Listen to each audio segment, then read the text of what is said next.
ৰাজ্যৰ বিভিন্ন প্ৰান্তৰ লগতে বস্ত্ৰনগৰী শুৱালকুছি কেওটপাৰাৰ ঈশ্বৰ শ্ৰী শ্ৰী গোপাল কৃষ্ণ সত্ৰতো উদযাপন কৰা হয় ভগৱান শ্ৰীকৃষ্ণৰ দৌল মহোৎসৱ। সমগ্ৰ সত্ৰ প্ৰাংগণত এক উৎসৱমুখৰ পৰিৱেশে বিৰাজ কৰিছে।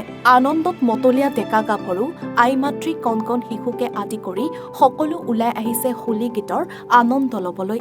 ভগৱান শ্ৰীকৃষ্ণৰ মূৰ্তি ৰাজপথলৈ উলিয়াই আনি এক বিশাল শোভাযাত্ৰাৰো আয়োজন কৰা দেখা পোৱা গৈছে। আৰু পদূলিমুখত ভগৱান শ্ৰীকৃষ্ণৰ পৰা আশীৰ্বাদ লৈ সত্ৰৰ অন্তৰ্গত সকলো ধৰ্মপ্ৰাণ ৰাইজে সদৌ শেষত ভগৱান শ্ৰীকৃষ্ণ মূৰ্তি ব্ৰহ্মপুত্ৰ নৈত স্নান কৰাই পুনৰ মন্দিৰলৈ লৈ যোৱা হয়।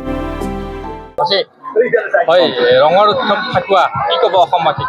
হয়, আমি শুৱালকুছি ঈশ্বৰ শ্ৰী শ্ৰী গোপাল কৃষ্ণ সত্ৰৰ তৰফৰ পৰা সমূহ অসমবাসী ৰাইজক হোলীৰ শুভেচ্ছা জনাইছোঁ।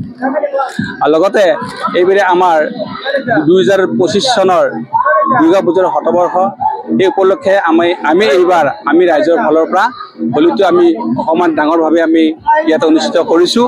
আপোনালোকে দেখিছে সমূহ আই মাতৃ ওলাই আহিছে। গতিকে আমি নগৰত গোসাঁই ঘূৰে অনাৰ পিছত আমি গোসাঁইক নদীত স্নান কৰি আনিলোঁ। গতিকে আপোনালোকে দেখিছে আমি এতিয়া হোলী গীত গাই আছোঁ।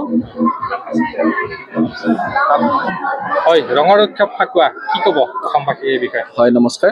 আপোনাৰ চেনেলৰ যোগেদি আমি সমূহ অসমবাসীলৈ আমাৰ ৰঙৰ উৎসৱ হোলীৰ শুভেচ্ছা জনাইছোঁ। আমাৰ গোপাল কৃষ্ণ সত্ৰৰ ৰাইজগোহাৰৰ ফালৰ পৰা আমাৰ ইয়াত সত্ৰৰ অন্তৰ্গত আমাৰ আজি 10 দিনৰ পৰা হোলীৰ কৰ্মশালা চলিছে।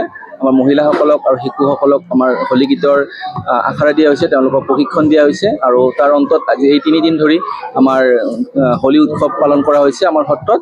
আৰু এইবেলি আমাৰ ঈশ্বৰ শ্ৰী শ্ৰী গোপাল কৃষ্ণ সত্ৰৰ পৰিচালনা কমিটিৰ অন্তৰ্গত আমাৰ এইবাৰ দুৰ্গা পূজাৰ শতবৰ্ষ অনুষ্ঠিত হৈ আছে। এই শতবৰ্ষৰ কাৰ্যসূচী ৰূপে আমাৰ গোটেই বছৰজোৰা আমাৰ কাৰ্যসূচী আছে। আৰু সেই তাৰ অন্তৰ্গতে এইবাৰ আমাৰ হোলী উৎসৱটো উলহ মালহেৰে পালন কৰা হৈছে। আমাৰ সত্ৰত পাৰ ভঙা উৎসাহ উদ্দীপনা দেখা গৈছে। আমাৰ মহিলা, পুৰুষ, যুৱক যুৱতী সকলোৱে ওলাই আহিছে আৰু সকলোৱে ইয়াত হোলী উৎসৱত অংশগ্ৰহণ কৰিছে। আৰু ভৱিষ্যতে আমাৰ বিভিন্ন ধৰণৰ কাৰ্যসূচী আছে শতবৰ্ষক লৈ। আমি আশা কৰিছোঁ সমূহ ৰাইজে ইয়াতে অংশগ্ৰহণ কৰিব আৰু আমাক উৎসাহ যোগাব। ধন্যবাদ। শুৱালকুছিৰ পৰা মৃণাল দাসৰ ৰিপৰ্ট, NE Bharat 24।